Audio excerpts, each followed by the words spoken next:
Sim. Casão, e aí? Bom, primeiro quero dar boas-vindas para a Alicia. Foi escolha minha, quero já destacar que foi escolha minha. Então, a gente não sabe que foi eu que escolhi. E porque eu admiro o seu trabalho, eu gosto das coisas que você escreve, eu gosto do seu raciocínio. Eu acho o seguinte: Uma convocação dessa, né, Casão? Como é que eu vou falar não? Recebi essa mensagem à tarde. Casão está convocando, então botei a camisa e vim. Não, obrigado. O lance é assim, eu acho que vai arrumar um problema desnecessário, né?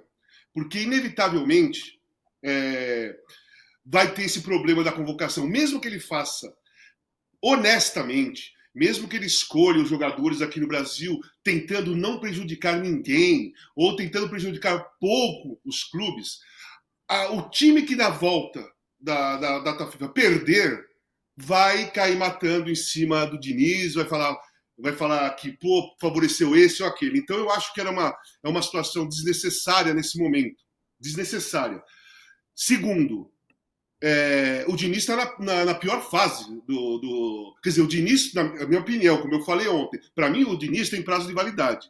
Sempre. Para mim, eu gosto do trabalho dele, o time dele joga bem, mas quando chega num ponto, acabou a validade. O Fluminense acabou a validade, acabou no São Paulo, no Atlético Paranaense, foi assim em todos os clubes dele. E isso não significa que ele seja incompetente. Eu gosto do trabalho dele, mas o trabalho dele cai num determinado momento. E cai assim, despenca mesmo. Não é que fica oscilando.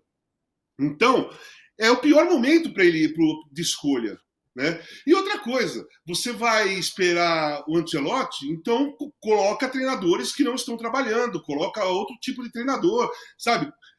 Tenta inventar alguma coisa que você não prejudique nem coloque em conflito todos os clubes. Eu não acho, sinceramente, porque eu confio de repente nas pessoas, ou porque eu sou das antigas, que eu já vi treinador dirigir a seleção brasileira até em Copa do Mundo, trabalhando em clube. O Zagallo era assim, né? Muitas vezes o Zagallo era treinador do Botafogo, foi uma seleção, era o Flamengo e tal.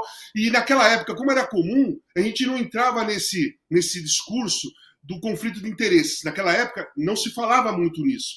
Então, talvez eu olhe assim e fale assim, pô, se ele fizer tudo direitinho, não tem problema. Mas nunca vai ser direitinho. Hoje em dia, nunca vai ser direitinho. Então, não dá mais. Naquela época, dava, porque não tinha as redes sociais, não tinha internet, não tinha nada. O cara convocava e não era pressionado. Né? Não tinha uma pressão segundo a segundo. Nesse caso de hoje, eu acho muito arriscado, eu acho desnecessário e eu não acho que vai fazer bem para a seleção brasileira. Não vai fazer bem para a seleção brasileira ter o Diniz ou ter qualquer treinador que esteja trabalhando, funcionando nos dois, num clube e na seleção. Eu acho que é desnecessário.